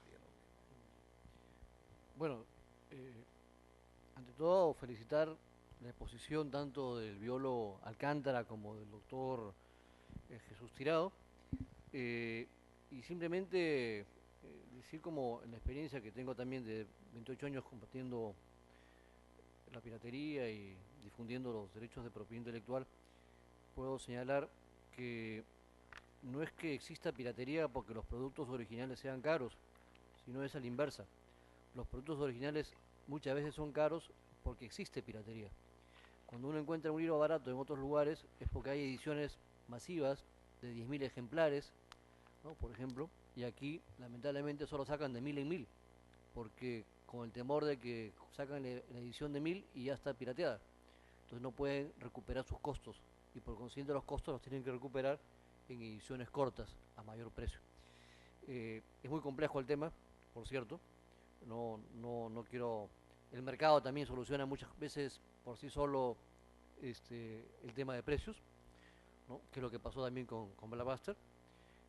La piratería también evidentemente es un mecanismo del mercado, ¿no? Además del tema delictivo, ¿no? Y en la medida que existe una mayor cultura, en la medida que exista mayor conciencia de las personas y que los aplicadores del derecho, ustedes, ¿no? Apliquen teniendo en cuenta también la realidad social, por cierto, ¿no? Que la legislación sea también coherente, yo creo que vamos a avanzar en ese aspecto, ¿no? Y pues nada, simplemente nuevamente también agradecer aquí la presencia de los señores fiscales de la Corte de los Estados Unidos de Norteamérica y también del profesor Aurelio, que lo vamos a tener en breve como expositor, ¿no? Que él está encargado conjuntamente con otros juristas ahí en España de los cursos de posgrado en propiedad intelectual de la Universidad de Alicante, ¿no? Que ya también ustedes podrán postular a esos cursos de posgrado, doctor. Sí, pues bueno, entonces, gracias por estar presentes, gracias por visitarnos, al doctor Lippmann, a los señores Lippmann y Kilmanovich. ya quedan comprometidos para realizar el evento que ayer conversamos. Desde ya hay gran expectativa, todos están interesados. Y más, porque todavía hoy día estamos, por razones extra laborales, digamos, solo se ha reducido la audiencia normal. Y fuera de los presentes, solo estamos conectados con 6 cortes. Son 3 en la zona de la sierra, 1 en la selva y 2 en la costa sur. Pero normalmente es el triple de la audiencia de lo que tenemos ahora. No, pero como usted verá, no obstante todas las dificultades, que estamos ante un feriado largo, acá los tenemos, ya que por eso los invité, para que vean todo el interés que suscita en los jueces, personal, jurisdiccional y administrativo del Poder Judicial del Perú, la propiedad intelectual. Así que este es un claro testimonio, una clara manifestación de que sí queremos ese evento y esperemos que se realice pues del mejor modo y lo más pronto posible, con vuestra ayuda, con vuestro apoyo. Y muchas gracias por estar acá. Igual reitero el agradecimiento por su visita al doctor López Tarulla. Esperamos tenerlo acá también como expositor pronto en un tema que domine, que le interese. Debemos recordar que ya a partir de julio ya tenemos la propiedad intelectual frente a las nuevas tecnologías. Ese es nuestro nuevo tema, vamos a entrar a esa etapa. Y la siguiente es sobre el comercio electrónico. Así que son temas apasionantes, temas muy técnicos, lo que nos interesa. Por eso en estas últimas semanas hemos estado invitando a expositores, no abogados, no jueces, sino ingenieros. Ha habido la doctora Flora Luna, es un médico, nuestro amigo Jorge Alcántara, que es biólogo, porque como jueces tenemos que recibir todo tipo de visiones, ver la realidad de distintos puntos de vista, no solo el de legal, sino también desde el punto de vista de otras profesiones, así para tener una visión completa y poder tomar decisiones adecuadas, poder resolver los conflictos y dejar a la vez reglas a la sociedad, y con lo cual, tratándose de propiedad intelectual, estamos contribuyendo al desarrollo de la economía nacional, al desarrollo del país. Todos tenemos que poner nuestro grano de arena. Bueno, finalmente, quiero agradecerle pues a Jorge Alcántara, nuestro biólogo, por su brillante exposición. Han visto que es un tema muy técnico, muy interesante. Lástima que el tiempo pues el tiempo es tirano y no podemos alargar más esto. Igual a Jesús Tirado, un amigo ya con que ya hemos compartido foros de este tipo anteriormente, acá en Lima, incluso hemos estado juntos en Madrid. Les agradezco infinitamente y quiero, aparte de despedirme de ustedes hasta la próxima semana, también agradecer por estar conectados a las Cortes de Ucayali, Apurímac, Ancash, Arequipa, Tacna e Ica. Bueno, que tengan un buen fin de semana largo y hasta la próxima semana. Gracias.